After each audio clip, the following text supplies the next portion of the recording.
yolca geçerken gel çıkalım bu şehirden.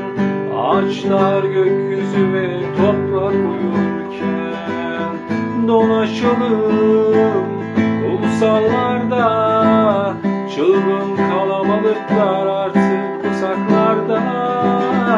Yorulduysan yaslan bana, sarılıp uyuyalım gün batımında.